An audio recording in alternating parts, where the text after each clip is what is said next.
हरे कृष्णा।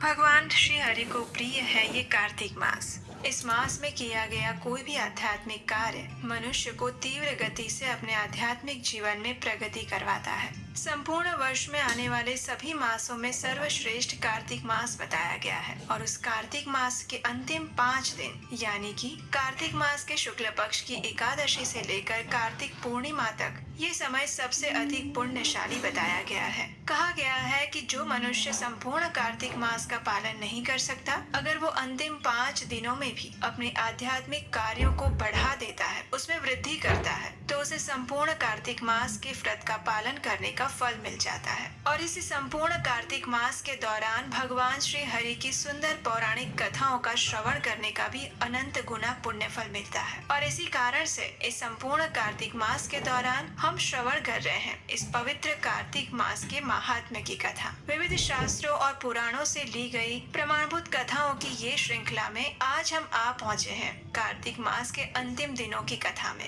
तो चलिए इस पवित्र कार्तिक मास की विशेष कथा श्रृंखला के आज के अध्याय का श्रवण करते हैं। इस समय श्रील सूत गोस्वामी नैमिषारण्य में एकत्रित ऋषि मुनियों को कार्तिक मास का महात्म्य बता रहे थे और उसी महात्म्य कथा श्रृंखला में वे नारद मुनि और राजा पृथु के बीच हुए संवाद का भी वर्णन कर रहे हैं। इस वर्णन को आगे बढ़ाते हुए राजा पृथु ने नारद मुनि से पूछा, हे देवर्षि, आपने कार्तिक मास के संपूर्ण महात्म्य का दर्शन करवाया। आपके द्वारा बताई गई इस महिमा का श्रवण करके मैं धन्यता का अनुभव कर रहा हूँ। कृपया अब आप मुझे इस व्रत के उद्यापन की विधि बताएं, क्योंकि मैंने वरिष्ठ ऋषिगण से सुना है कि अगर उद्यापन ना किया जाए तो वो व्रत अधूरा माना जाता है। राजा पृथु की ये जिज्ञासा सुनकर नारद मुनि ने कहा, हे राजन, कार्तिक मास व्रत की पूर्णता के लिए कार्तिक मास के शुक्ल पक्ष की चतुर्दशी तिथि को व्रत का उद्यापन करना चाहिए। इस दिन घर के आंगन को गोबर से लेप कर तुलसी के पौधे को मंडप बनाकर स्थापित करना चाहिए। मंडप के द्वारों के ऊपर मिट्टी के 4 द्वारपाल स्थापित किए जाए और इन द्वारपालों के नाम है जय, विजय, सुशील और पुण्यशील। द्वारपालों की स्थापना करने के बाद तुलसी देवी के पौधे के पास ही सर्वतोभद्र मंडल बनाकर उसके निकट पंचरत्नों से सुशोभित कलश की स्थापना की जानी चाहिए। तत्पश्चात श्री लक्ष्मी नारायण की स्वर्ण की प्रतिमा को मध्य में स्थापित करना चाहिए और उनके आसपास नवग्रह, उपग्रह, 10 दिक्पालों और 5 लोकपालों की स्थापना करें। उसके बाद सर्वप्रथम स्वस्ति वाचन करके भगवान गणेश और भगवान विष्णु का षोडश उपचार द्वारा पूजन किया जाए। षोडश उपचार का अर्थ होता है आसन देना, स्वागत करना, पाद्य, अर्घ्य और आचमन अर्पण करना, मधुपर्क अर्पित करना, यज्ञोपवीत, स्नान करवाना, वस्त्र देना, आभरण, गंध, पुष्प, धूप और दीप, चंदन और नैवेद्य अर्पित करना। इस प्रकार षोडश उपचार द्वारा भगवान की विधि पूर्वक पूजा करने के बाद भगवान को पीले वस्त्रों की पोशाक पहनाकर उनको शैया का दान करना चाहिए। इन सभी पूजन करने के बाद ब्राह्मणों को भोजन करवाएं, गाय की पूजा करें और गाय का दान दें। एक ब्राह्मण को उसकी पत्नी के साथ भोजन करवाएं और फिर दोनों को वस्त्रों का दान करें और उन्हें दंडवत नमस्कार करके उनसे आशीर्वाद की याचना करें।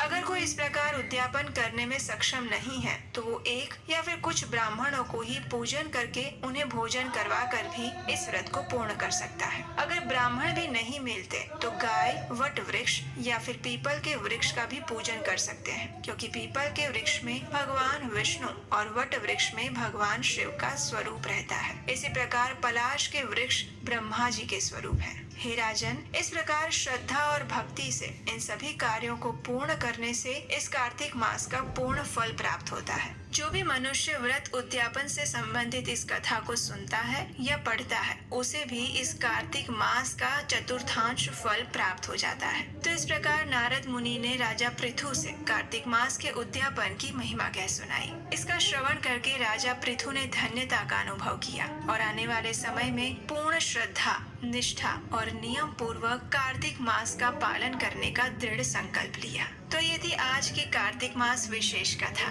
जिसमें आज हमने सुना कि कार्तिक मास का उद्यापन करने की विधि शास्त्रों में किस प्रकार बताई गई है। हमें आशा है कि आज की कथा आपको अच्छी लगी होगी और कल यानी अंतिम दिन की कथा सुनने के लिए आपके अपने इस चैनल को सब्सक्राइब करके रख लीजिए, क्योंकि कल एक विशेष हमारे द्वारा बताई गई और सुनाई गई इन पौराणिक कथाओं से आपको लाभ मिला है और इससे आपका कार्तिक मास सफल हुआ है। ऐसा अगर आपको लगता है तो आप हमें इस कार्य को आगे बढ़ाते रहने, अधिक से अधिक हरे कृष्ण महामंत्र का जप करके, भगवान की कथा का श्रवण और पठन करके और वैष्णवों की सेवा करके। तो आइए अब हम कार्तिक मास की एक और पौराणिक कथा का श्रवण करते हैं। रानी ने सोचा, क्या बात हो गई, आज मेरा पुत्र इतनी देर तक सोया हुआ क्यों है? उसने अपनी दासी को आज्ञा दी कि उसके नवजात राजकुमार को वह उसके पास ले आए। लेकिन जैसे ही दासी सोए हुए राजकुमार के पास गई तो उसके होश उड़ गए। उसने देखा कि राजकुमार की आंखें पलट चुकी है, उसके शरीर में चेतना के कोई लक्षण दिखाई नहीं दे रहे और वास्तव में उसकी मृत्यु हो चुकी है। दासी जोर से चिल्लाई और क्रंदन करने लगी। राजमहल में सभी लोग एकत्रित हो गए और संपूर्ण राज्य शोक के सागर में डूब गया। लेकिन आखिर कौन था ये नवजात शिशु और उसकी मृत्यु किस प्रकार हुई, या फिर किसी ने उसकी हत्या की थी? चलिए आज इस रहस्य को उजागर करते हैं। हरे कृष्णा। अत्यंत पवित्र पुरुषोत्तम मास में श्रीमद् भागवतम कथा के पिछले भाग में हमने सुना कि किस प्रकार वृत्रासुर ने एक महान गौरवशाली मृत्यु को प्राप्त किया और भगवान का धाम भी प्राप्त किया। लेकिन क्या आपके मन में ये प्रश्न आया कि असुर कुल में जन्म होने के बाद भी वृत्रासुर भगवान का भक्त कैसे बना? ऐसा ही प्रश्न परीक्षित महाराज ने शुकदेव गोस्वामी से पूछा था। महाराज परीक्षित ने श्रील शुकदेव गोस्वामी से पूछा, हे ब्राह्मण देव, रजोगुण और तमोगुण में रहने के कारण सामान्य रूप से असुर पाप कार्यों में लिप्त रहते हैं, तो फिर वृत्रासुर को इतनी उच्च अवस्था कैसे प्राप्त हुई? इसके उत्तर में शुकदेव गोस्वामी कहते हैं, हे राजन, अब मैं आपको वो इतिहास बताऊंगा जो मैंने व्यास देव, नारद तथा देवल जैसे महान ऋषियों से सुना था। ये कहकर श्रील शुकदेव गोस्वामी ने वृत्रासुर के पूर्व जन्म की कथा कहना प्रारंभ किया। ये उस समय की बात है जब चित्रकेतु नाम के एक महान पराक्रमी राजा शूरसेन प्रांत से इस संपूर्ण पृथ्वी पर राज्य करते थे। महाराज चित्रकेतु का जन्म राज परिवार में हुआ था। वे अत्यंत विद्वान, ऐश्वर्यपूर्ण और धार्मिक स्वभाव के थे। उनकी 1 करोड़ रानियां होने के बाद भी महाराज चित्रकेतु संतान सुख से वंचित थे। पुत्र के अभाव में उन्हें अपना संपूर्ण पृथ्वी का राज्य और सुंदर रानियां भी सुख प्रदायक नहीं लगती थी। एक दिन ब्रह्मा जी के मानस पुत्र ऋषि अंगिरा उनके राज्य में पधारे। ऋषि को देखते ही राजा अपने आसन से उठ गए। उन्होंने ऋषि का यथोचित आदर सत्कार किया, उन्हें आसन प्रदान किया और भोजन एवं पेय पदार्थ अर्पित किए। राजा की विनम्रता को देखकर ऋषि अंगिरा अत्यंत प्रसन्न हुए। उन्होंने राजा से कहा, हे राजन, आशा है आपका शरीर और मन दोनों ही स्वस्थ होंगे और इसके साथ आपके अपने रक्षक और 7 अंग भी सुरक्षित होंगे। मैं देख पा रहा हूँ कि आपका मन असंतुष्ट और उद्विग्न है। बताइए क्या बात है? ऋषि अंगिरा के प्रेम पूर्ण वचनों को सुनकर राजा चित्रकेतु ने कहा, हे महर्षि, आप तो त्रिकालज्ञ हैं। जिस प्रकार भूख और प्यास से व्याकुल व्यक्ति को सुगंधित पुष्पों के हार और चंदन का लेप कोई सुख नहीं देता, उसी प्रकार पुत्र के अभाव में पृथ्वी का ये निष्कंटक राज्य मुझे कोई सुख नहीं दे पा रहा है। हे ऋषिवर, कृपया हमें एक पुत्र प्रदान करके मुझे और मेरे पूर्वजों को नरक में गिरने से बचा लीजिए।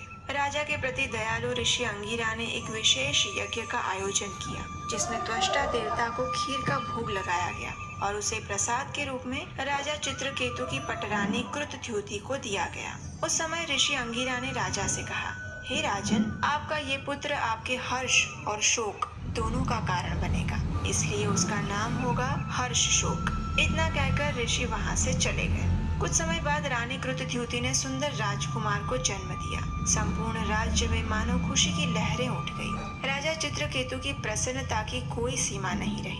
उन्होंने ब्राह्मणों को विपुल मात्रा में धन, सोना, चांदी, आभूषण और 60 करोड़ गायें दान में दी। सभी प्रजा को अपनी इच्छा अनुसार उपहार दिए। अब राजा चित्रकेतु अत्यंत सावधानी पूर्वक नवजात शिशु का लालन पालन करने लगे थे। पुत्र आने के कारण अब राजा उनकी पत्नी कृतद्युति को भी विशेष समय और सम्मान देने लग गए थे और ये देखकर राजा की अन्य रानियों में ईर्ष्या का भाव जन्म लेने लगा।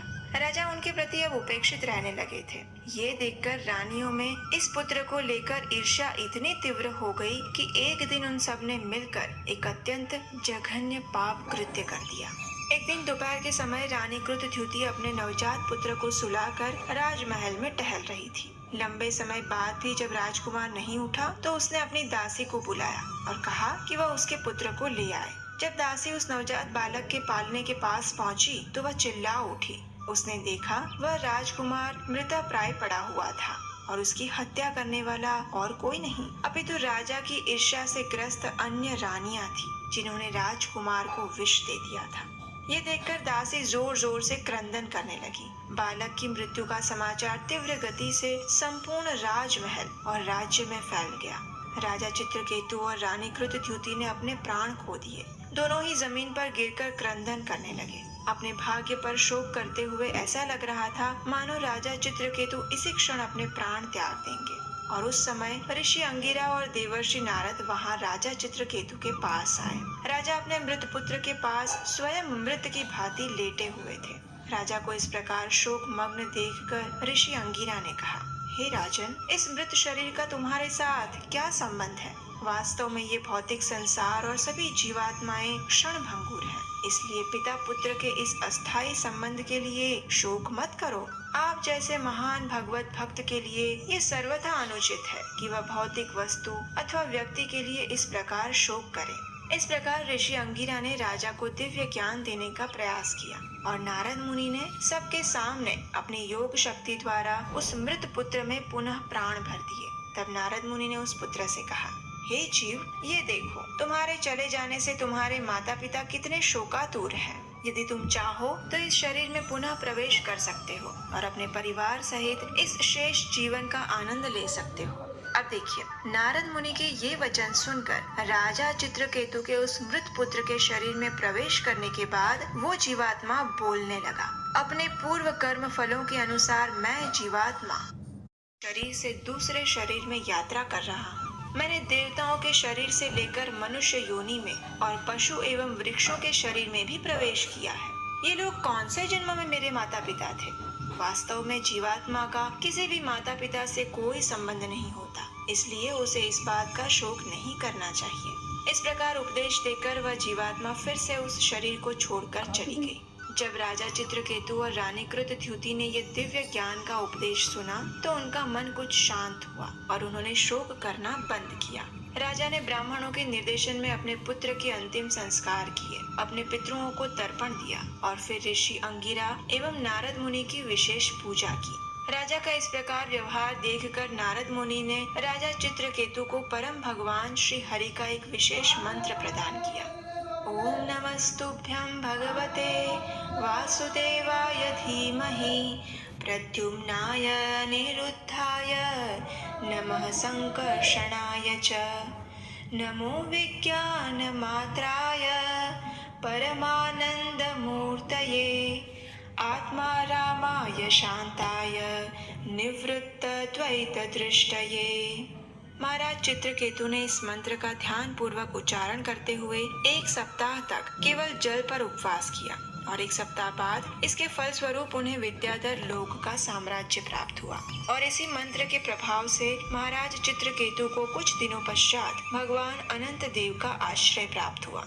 उन्होंने देखा कि साक्षात भगवान शेष उनके समक्ष उपस्थित हैं। उनके देह का रंग कमल पुष्पों के तंतुओं के समान श्वेत था और उन्होंने नीले वस्त्र धारण किए हुए थे। वे मंद स्मित कर रहे थे और सनत कुमार इत्यादि ऋषिगण उनके आसपास उनका स्तुति गान कर रहे थे। भगवान अनंत देव का दर्शन करते ही राजा चित्रकेतु के समस्त भौतिक कल्मश धुल गए और फिर उन्होंने भगवान संकर्षण का स्तुति गान किया। उनकी प्रार्थनाओं से प्रसन्न भगवान संकर्षण ने राजा चित्रकेतु से कहा, हे राजन, महर्षि नारद और ऋषि अंगिरा के निर्देशों का पालन करने से समस्त दिव्य ज्ञान आपके हृदय में प्रकाशित हो चुका है और इसी के फल स्वरूप आप मेरा प्रत्यक्ष दर्शन कर पा रहे हैं। यदि आप भौतिक भोगों से अनासक्त रहकर भक्तिमय जीवन के सार को समझ जाएंगे तो इसी जीवन काल में आपको मेरा शाश्वत संग प्राप्त होगा और जीवन की परमोच्च पूर्णता प्राप्त कर पाएंगे। इतना कहकर भगवान संकर्षण अंतर्धान हो गए। और इस प्रकार अब महाराज चित्रकेतु विद्याधरों के राजा नियुक्त हुए और भगवान विष्णु द्वारा दिए गए विमान में बैठकर संपूर्ण ब्रह्मांड की यात्राएं करने लगे। लेकिन अब आप सोच रहे होंगे कि ये तो महाराज चित्रकेतु की कथा थी, इसमें वृत्रासुर का क्या संबंध है? तो इसके विषय में हम आपको बताएंगे इसी कथा की अगली कड़ी में। माता पार्वती अत्यंत क्रोधित हो गई और उन्होंने चित्रकेतु को भयंकर श्राप दे दिया। एक ऐसा श्राप जिसकी वहां उपस्थित किसी ने भी कल्पना नहीं की थी। और उस श्राप के कारण चित्रकेतु के जीवन में एक भयंकर परिवर्तन आया। बाह्य रूप से देखा जाए तो ये श्राप उनके लिए अत्यंत दुखकर था, लेकिन वास्तव में इस श्राप के पीछे उनके जीवन का सबसे श्रेष्ठ कल्याण छिपा हुआ था। लेकिन क्या था ये श्राप और ऐसी क्या बात हो गई जो माता पार्वती ने विद्याधरों के राजा चित्रकेतु को ऐसा कठोर श्राप दे दिया? चलिए वृत्रासुर के पूर्व जन्म की कथा के दूसरे भाग में आज हम इसी प्रसंग को उजागर करते हैं। हरे कृष्णा। इस पुरुषोत्तम मास के विशेष अवसर पर हम आपको सुना रहे हैं श्रीमद् भागवतम ग्रंथ से कुछ विशेष प्रसंग और इस समय हम सुन रहे हैं वृत्रासुर के पूर्व जन्म की कथा। इस कथा के पहले भाग में हमने देखा कि निसंतान राजा चित्रकेतु को महर्षि अंगिरा की कृपा से पुत्र की प्राप्ति तो होती है, लेकिन अत्यंत अल्प आयु होने के कारण वह पुत्र कुछ ही दिनों में अपना शरीर त्याग देता है और परिणाम स्वरूप राजा और रानी गहरे शोक सागर में डूब जाते हैं। उनकी इस दुखमय स्थिति से उन्हें बाहर निकालने और उन्हें भौतिक संसार का परम ज्ञान देने के लिए देवर्षि नारद और ऋषि अंगिरा उनके पास आते हैं। इन महामुनियों के वचन सुनकर राजा चित्रकेतु का मन शांत हो जाता है। वे अपने पुत्र के अंतिम संस्कार करते हैं और अंत में नारद मुनि राजा को परम भगवान श्री नारायण का एक विशेष मंत्र प्रदान करते हैं। इसी मंत्र पर ध्यान करते हुए राजा चित्रकेतु अपना शेष समय व्यतीत करते हैं और अंत में वे समस्त भौतिक कल्मशों से मुक्त होकर भगवान संकर्षण का दर्शन प्राप्त करते हैं। उनकी तपस्या के फल स्वरूप उन्हें विद्याधर लोक के राजा के रूप में नियुक्त किया गया था। अब राजा चित्रकेतु भगवान द्वारा दिए गए दिव्य विमान में बैठकर संपूर्ण ब्रह्मांड में यात्रा करने लगे। सिद्धगण, चारण और महान ऋषि उनका गुणगान करते और राजा चित्रकेतु विद्याधर स्त्रियों से घिरे हुए रहकर भगवान का यशोगान करते रहते। इस प्रकार उन्होंने सुमेरु पर्वत की चोटियों में रहते हुए लाखों वर्षों तक इस भौतिक ऐश्वर्य का भोग किया। अब एक दिन क्या हुआ कि उस दिन राजा चित्रकेतु अपने विमान से कैलाश पर्वत के ऊपर से जा रहे थे। उस समय भगवान शिव महान ऋषियों की सभा में बैठे हुए थे और परम भगवान के विषय में चर्चा कर रहे थे। उन्होंने अपनी पत्नी पार्वती देवी को अपनी गोद में बिठाया हुआ था और ये संपूर्ण दृश्य देखकर राजा चित्रकेतु जोर जोर से हंसने लगे। उन्होंने कहा, ये कैसा आश्चर्य है। शिव जी संपूर्ण जगत के गुरु और तपस्वियों में अग्रणी हैं। वे वैदिक नियमों का कठोरता से पालन करते हैं, परंतु आज इतने महान संतों की सभा में उन्होंने अपनी पत्नी को गोद में इस प्रकार बिठाया हुआ है मानो कोई निर्लज्ज पुरुष हो। राजा चित्रकेतु के ये वचन सुनकर शिव जी मात्र मुस्कुराए और उन्होंने कुछ नहीं बोला। उनका ऐसा व्यवहार देखकर अन्य ऋषिगण भी शांत बने रहे, क्योंकि वे जानते थे कि वास्तव में राजा चित्रकेतु शिव जी की महान स्थिति का ही गुणगान कर रहे थे। दक्ष प्रजापति की भांति उनकी निंदा नहीं कर रहे थे। लेकिन राजा चित्रकेतु के इन वचनों ने माता पार्वती को अत्यंत कुपित कर दिया। वे अत्यंत क्रोधित हो उठी और रोषपूर्ण वचनों से कहने लगी, अरे अरे, कल के बने हुए इस राजा को हम जैसे निर्लज्जों को दंड देने के लिए किसने नियुक्त किया है? यह चित्रकेतु क्षत्रियों में सबसे अधम है, जिसने संपूर्ण जगत के गुरु शिव जी की निंदा करने का दुस्साहस किया है। अभिमानवश तुम ये सोच रहे हो कि तुम सर्वश्रेष्ठ हो, लेकिन वास्तव में तुम भगवान विष्णु के चरण कमलों को प्राप्त करने के अधिकारी नहीं हो। अरे दुष्ट, जाओ, मैं तुम्हें श्राप देती हूँ कि तुम्हारा जन्म अब असुर योनि में होगा। जब तुम उस महाकाय असुर का शरीर और मनोवृत्ति प्राप्त करोगे तो फिर कभी भी महान लोगों के प्रति ऐसा अपराध करने का दुस्साहस नहीं करोगे। इस प्रकार श्राप मिलते ही राजा चित्रकेतु अपने विमान से नीचे उतर आए। उन्होंने माता पार्वती से दोनों हाथ जोड़कर प्रार्थना करते हुए कहा, प्रतिगृह्णामि ते शापम् आत्मनो अंजलिनाम्बिके देवैर्मर्त्याय यत् प्रोक्तं पूर्वदिष्टं हितस्य तत् गुणप्रवाहे तस्मिन् कः शापः को अनुग्रहः कः स्वर्गो नरकः को वा किं सुखम दुखमेव वा। हे माता, मैं दोनों हाथ जोड़कर आपका ये श्राप स्वीकार करता हूँ। वास्तव में ये संसार निरंतर बहती हुई नदी के समान है और इसलिए यहाँ एक के बाद एक विभिन्न परिस्थितियों का निर्माण होता रहता है। ये सभी परिस्थितियाँ कष्टदायी और अस्थायी है, इसलिए श्राप क्या और वरदान क्या, नर्क क्या और स्वर्ग क्या। हे माता, आप व्यर्थ ही मेरे ऊपर क्रोधित हो गए, लेकिन इसमें आपका दोष नहीं है। मेरे जीवन में आने वाले सुख दुख मेरे ही कर्मों का परिणाम है, इसलिए मैं इस श्राप से मुक्त होने की प्रार्थना नहीं करूंगा। मेरे जिस व्यवहार से आपको दुख पहुंचा है उसके लिए आप कृपया मुझे क्षमा कर दीजिएगा। इतना कहकर राजा चित्रकेतु निर्भीक होकर प्रसन्न मुख से अपने विमान में बैठकर वहां से चले गए, क्योंकि वे जानते थे कि वास्तव में ये भगवान की इच्छा है, जिससे वे अपने समस्त कर्मों से मुक्त होकर शीघ्र ही भगवान का दिव्य धाम और उनका नित्य संग प्राप्त करें। वास्तव में राजा चित्रकेतु के मन में शिवजी की निंदा करने की कोई भावना नहीं थी। ये मात्र भगवान के दो भक्तों के बीच होने वाले सामान्य हंसी मजाक का ही स्वरूप था। लेकिन माता पार्वती ये नहीं समझ पाए और उन्होंने राजा चित्रकेतु को श्राप दे दिया। शिवजी ये बात जानते थे, इसलिए वे शांत बने रहे थे। उन्होंने माता पार्वती से कहा, हे देवी, क्या अब तुम्हें वैष्णवों की महानता का बोध हो गया? ऐसे भक्तों का उद्देश्य एकमात्र भगवान की सेवा होती है। वे जीवन की प्रत्येक स्थिति में निर्भीक बने रहते हैं, चाहे स्वर्ग हो या नर्क।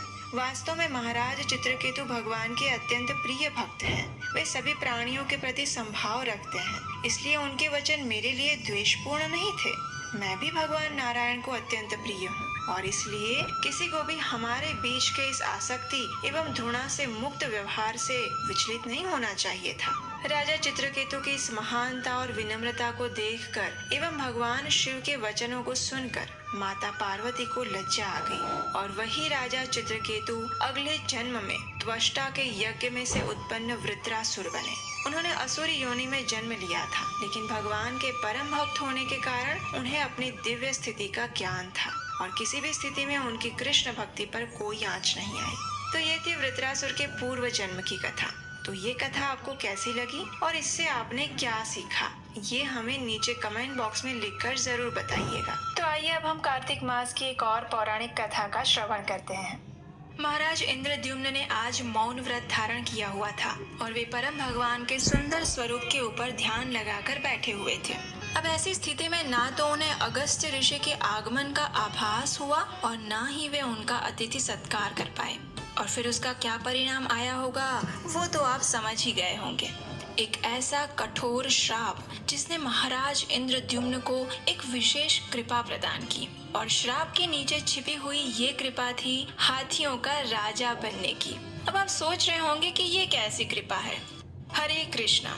ये प्राचीन समय की बात है, जब दक्षिण भारत यानी द्रविड़ देश में पांड्या प्रदेश था और वहाँ एक महान तेजस्वी राजा इंद्रद्युम्न का साम्राज्य था। ये राजा भगवान के महान भक्त थे। अपने पारिवारिक जीवन की जिम्मेदारियों को पूर्ण करके अब वे वानप्रस्थ आश्रम में प्रवेश कर चुके थे और इसलिए अब वे मलय पर्वत की चोटियों में एक कुटिया बनाकर तपस्वी का जीवन यापन कर रहे थे।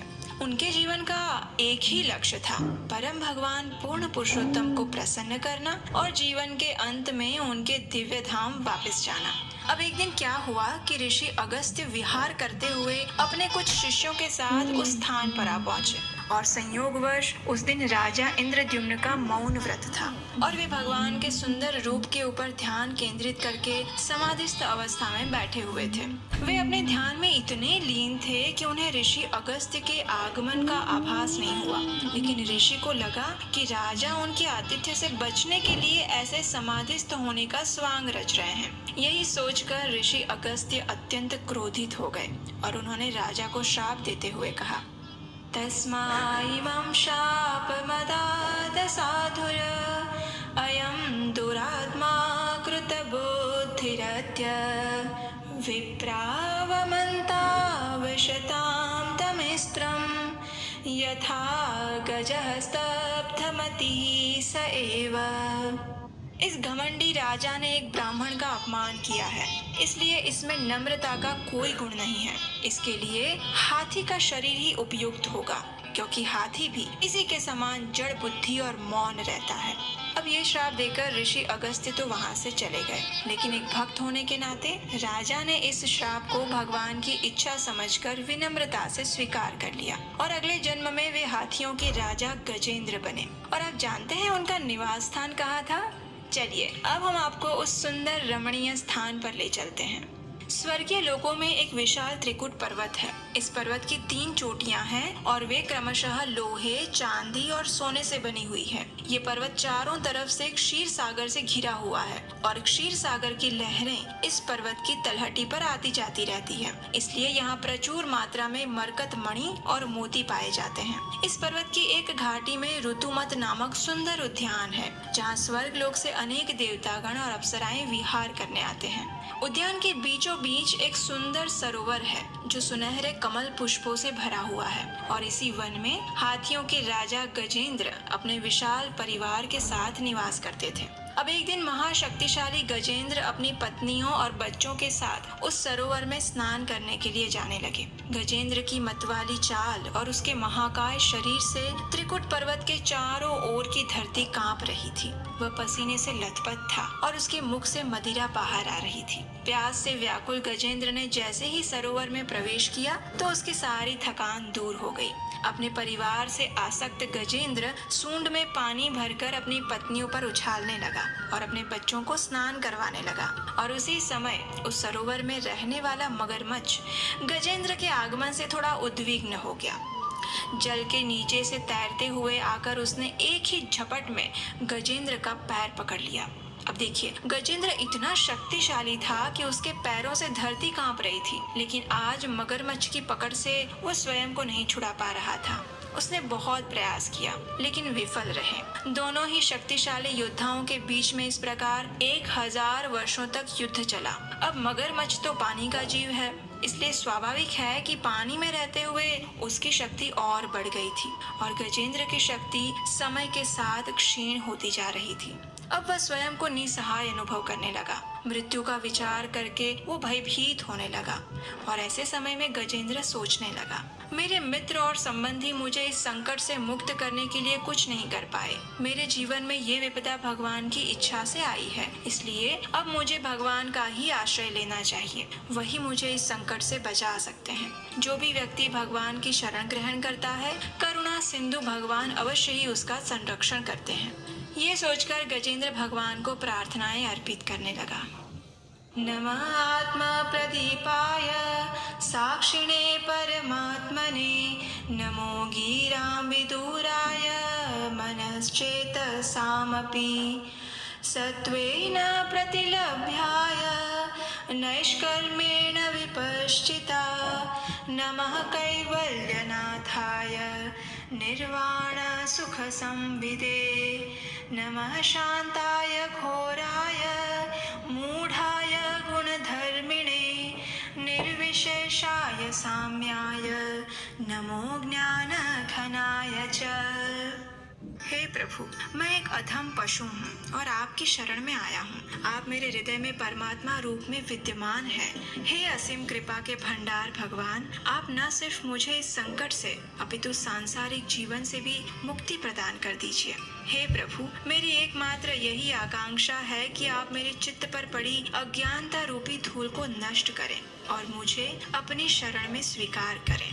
अब देखिए, गजेंद्र ने अपनी सहायता के लिए और किसी देवता को नहीं पुकारा था, इसलिए सभी देवता उसकी ये स्थिति देख रहे थे, लेकिन उसे बचाने के लिए कोई नहीं आया। लेकिन भगवान श्री विष्णु गजेंद्र की प्रार्थनाएं सुनकर उसी क्षण अपने गरुड़ पर सवार होकर समस्त देवताओं के साथ वहां उपस्थित हो गए। आकाश मार्ग से आते हुए भगवान को देखकर गजेंद्र अत्यंत प्रसन्न हो गया। हालांकि उसके पैर की पीड़ा प्रतिक्षण बढ़ती जा रही थी, लेकिन फिर भी उसने नजदीक के सरोवर से एक सुवर्ण कमल तोड़ा और भगवान को अर्पित करते हुए कहने लगा, हे भगवान, हे जगन्नाथ, हे परम पुरुष, मैं आपके चरण कमलों में नमन करता हूँ। उसके बाद भगवान हरि तुरंत गरुड़ से नीचे उतरे और उन्होंने मगरमच्छ सहित गजेंद्र को पानी से बाहर खींच लिया और फिर उन्होंने सभी देवताओं के देखते देखते अपने सुदर्शन चक्र से उस मगरमच्छ का सिर काट कर गजेंद्र की रक्षा की। सभी देवतागण और गंधर्व, यक्ष, किन्नर इत्यादि आकाश से पुष्प वर्षा करने लगे और भगवान का गुणगान करने लगे। लेकिन आप जानते हैं, वो जो मगरमच्छ था वो भी वास्तव में एक गंधर्व था, जिसे देवल ऋषि द्वारा श्राप मिलने के कारण मगरमच्छ की योनि प्राप्त हुई थी। जब भगवान नारायण ने उसका सिर काटकर उसका उद्धार किया तो उसे अपना पूर्व शरीर पुनः प्राप्त हो गया। उसने भगवान के प्रति अपनी कृतज्ञता व्यक्त करते हुए प्रार्थना की। भगवान की परिक्रमा करके, उन्हें प्रणाम करके वह अपने गंधर्व लोक वापस चला गया। भगवान का स्पर्श पाते ही गजेंद्र समस्त भौतिक बंधनों से एवं तमोगुण से मुक्त हो गया। उसे भगवान की सारूप्य मुक्ति प्राप्त हुई। देवताओं की स्तुतियां स्वीकार करके भगवान हरि गरुड़ की पीठ पर विराजमान हुए और गजेंद्र को संबोधित करते हुए कहने लगे, हे गजेंद्र, तुम्हारी प्रार्थनाओं से मैं अत्यंत प्रसन्न हुआ हूँ। यदि मेरे भक्त प्रातः समय उठकर तुम्हारे द्वारा की गई इन प्रार्थनाओं को दोहराएंगे तो मैं उन्हें इस जीवन के पश्चात वैकुंठ में वास प्रदान करूंगा। इस प्रकार कहकर भगवान हरि ने अपना पांचजन्य शंख बजाया और अपने साथ गजेंद्र को लेकर वैकुंठ धाम वापस चले गए। अगर ये कथा आपको अच्छी लगी है तो आज यहाँ से एक संकल्प लेकर जाइए, और वो ये कि अगर अभी तक आपने इस चैनल को सब्सक्राइब नहीं किया है तो अभी करेंगे, क्योंकि ऐसी कथाएं आपको शायद ही कहीं और मिल पाएंगी। तो अगली कथा को मिस नहीं करना चाहते तो सब्सक्राइब किए बिना मत जाइएगा और हमारा विश्वास करिए, मैं हम आपके लिए जो प्रतिदिन श्रीमद् भागवतम कथाएं लेकर आ रहे हैं ना, उस कार्य में हमारी टीम का काफी परिश्रम और समय लगता है और ये कार्य बिल्कुल आसान नहीं है। अगर आप हमारे इस प्रयास की सराहना करते हैं और इसमें हमारी सहायता करना चाहते हैं तो स्क्रीन पर दिए गए नंबर पर आप हमें अपना आर्थिक योगदान भेज सकते हैं। इससे हमारा उत्साह बढ़ेगा, इस कार्य को आगे बढ़ाने में हमारी सहायता होगी और भगवान के दिव्य संदेश का प्रचार करने का पुण्यफल आपको मिलेगा। तो चलिए हम मिलेंगे आपको अगली एक सुंदर मनोहर भागवत कथा प्रसंग के साथ अगली कड़ी में बस कुछ ही समय में। तब तक के लिए गजेंद्र की प्रार्थनाओं को दोहराइए, पढ़िए और गुनगुनाइए। ये कथाएं, ये स्तोत्र आपको श्रीमद् भागवतम के 8वें स्कंद में मिल जाएंगे। इस प्रकार परम भगवान श्री कृष्ण के सुंदर चरण कमलों पर ध्यान केंद्रित करते रहिए और उनका सदैव स्मरण करते रहिए। वृंदायै तुलसी देव्यायै प्रियायै केशवस्य च कृष्ण भक्ति प्रदे देवी सत्यवत्यै नमो नमः। हे वृंदे, हे तुलसी देवी, आप भगवान केशव की प्रिया है। हे कृष्ण भक्ति प्रदान करने वाली सत्यवती देवी, आपको मेरा बारंबार प्रणाम है। नमो नमः तुलसी कृष्ण प्रेयसी, नमो नमः राधा कृष्ण सेवा पावो एही अभिलाषी, ये तुम्हारा शरण लो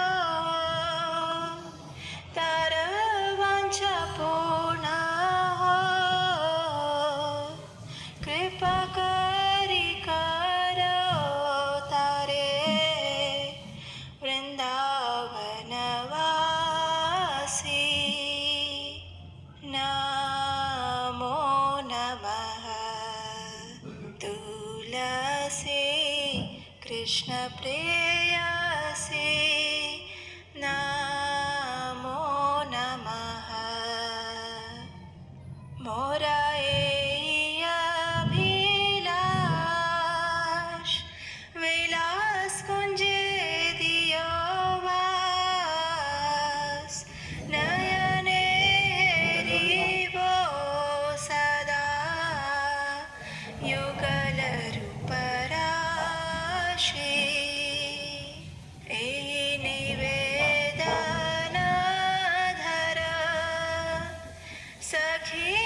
प्रेयसे नमो नमः। दीन कृष्ण दासे कहे एहि नमो राहो। श्री राधा गोविंद प्रेमे सदा ये नभासि नमो नमः। तुलसी कृष्ण प्रेयसे नमो नमः। आइए अब इस तुलसी आरती का अर्थ समझते हैं। भगवान श्री कृष्ण की प्रियतमा हे तुलसी देवी, मैं आपको बारंबार प्रणाम करती हूँ।